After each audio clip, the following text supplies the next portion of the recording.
Agora são 7 horas e 56 minutos. Novo Dia está de volta, acompanhando uma contagem regressiva para a sabatina de Jorge Messias na CCJ do Senado. Ele que tenta ocupar uma vaga no Supremo Tribunal Federal.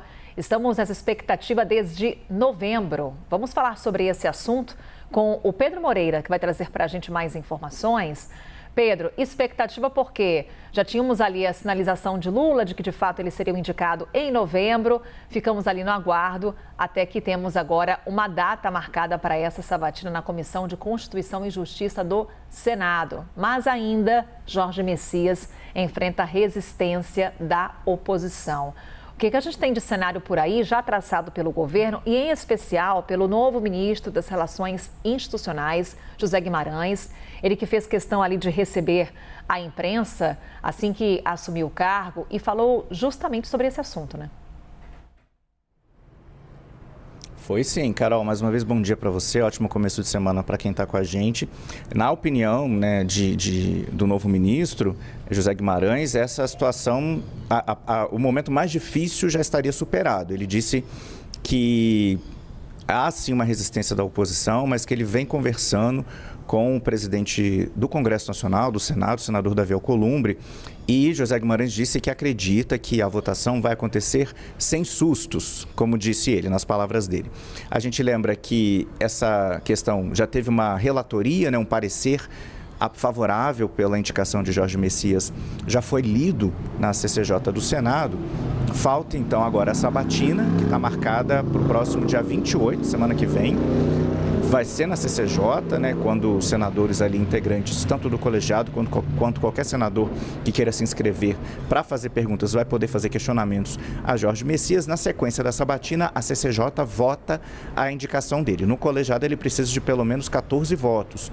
E aí, depois disso, sendo aprovado na CCJ, a indicação segue para o plenário, o que deve acontecer no mesmo dia, e lá ele vai precisar de pelo menos 41 votos para ser aprovado. O novo ministro da Secretaria de Relações Institucionais, José Guimarães, se mostrou bastante tranquilo com relação a essa questão, disse que isso está superado e que acredita na aprovação. Um levantamento da própria CNN, Carol, aponta que Jorge Messias deve ter no plenário em torno de pelo menos 48 votos. Isso seria mais do que necessário para aprovação. Ele precisa de 41 votos, a maioria absoluta dos 81 senadores. Mas essa realmente vai ser uma das principais pautas de José Guimarães nesse último ano do mandato do presidente Lula. Ele que assumiu no lugar de Gleisi Hoffmann, que se afastou para concorrer a uma vaga ao Senado, E essa questão da indicação de Messias, mais a redução da jornada de trabalho, o fim da escala 6x1, devem ser as duas principais pautas que Guimarães vai ter que articular junto ao Congresso Nacional. Ele já começou, já está atuando nessas duas frentes intensamente. Sexta-feira mesmo teve uma reunião com o presidente da Câmara, Hugo Mota, para tratar da escala 6x1 e continua articulando no Senado pela aprovação de Jorge Messias. Então a gente aguarda agora, Carol, esses próximos passos do calendário.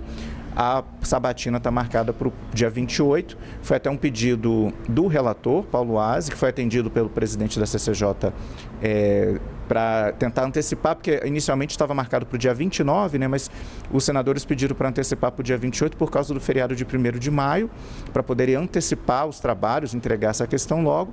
E a gente lembra também que para o dia 30 ainda está marcada aquela sessão conjunta do Congresso Nacional para analisar o veto do presidente Lula com relação ao PL da dosimetria, que foi um veto total.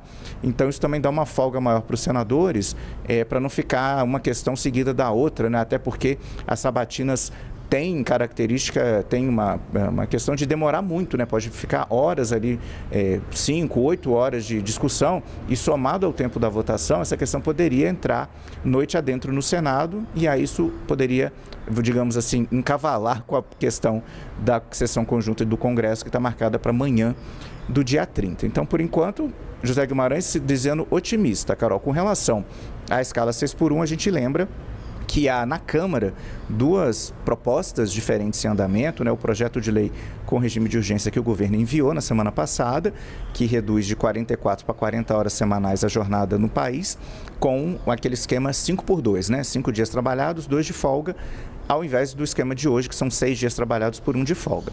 O governo tem preferência pelo PL por uma série de questões. Primeiro, porque a votação para um PL exige menos apoio, né? 256 votos. Para uma PEC são necessários 308 votos, são 2 votações seguidas, 2 turnos de votação, né? Tanto na Câmara quanto no Senado. E o governo também gostaria, né, Carol, de que o presidente Lula tivesse a oportunidade de sancionar esse projeto de lei, fazer uma cerimônia, fazer um marco, né, da participação do governo nessa questão, tentando puxar um pouco aí, sendo o pai dessa questão, né, puxando para o presidente Lula a origem desse projeto. Já as PECs que estão em tramitação, estão andando juntas, elas, se aprovadas pelo Congresso, elas são simplesmente promulgadas, né, sem a participação da presidência da República, mas há esse dificultador de que a tramitação pode demorar mais e é mais difícil. Com relação a isso, em que pé que a situação está, né? A CCJ da Câmara, de acordo com Hugo Mota, deve votar e aprovar o parecer favorável do deputado Paulo Aze para que a PEC de redução de jornada continue tramitando. Essa votação deve ser na quarta-feira, logo depois do feriado, agora dia 22. E aí, depois disso, Hugo Mota vai criar uma comissão especial para que a PEC seja tratada nesse colegiado específico, e para essa comissão ele vai precisar escolher uma presidência e uma relatoria. O governo gostaria de indicar esses 2 nomes, mas a predileção de Hugo Mota, ele disse, né, no fim de semana, conforme a CNN noticiou, para interlocutores, que a preferência dele é que pelo menos a relatoria fique com um deputado mais moderado, do Centrão, mais favorável à proposta, né? Que não seja uma pessoa contrária. Isso porque as 2 PECs que estão tramitando na Câmara, elas já têm autoria de parlamentares da base do governo, né? De parlamentares da esquerda. Então, por isso, o Hugo Mota gostaria de dar a relatoria para alguém do Centrão. Carol, agora a gente segue acompanhando esse calendário aí e como José Guimarães, o novo ministro da Secretaria de Relações Institucionais, vai se sair nessas 2 agendas, nessas 2 pautas importantes que ele tem pela frente, Carol.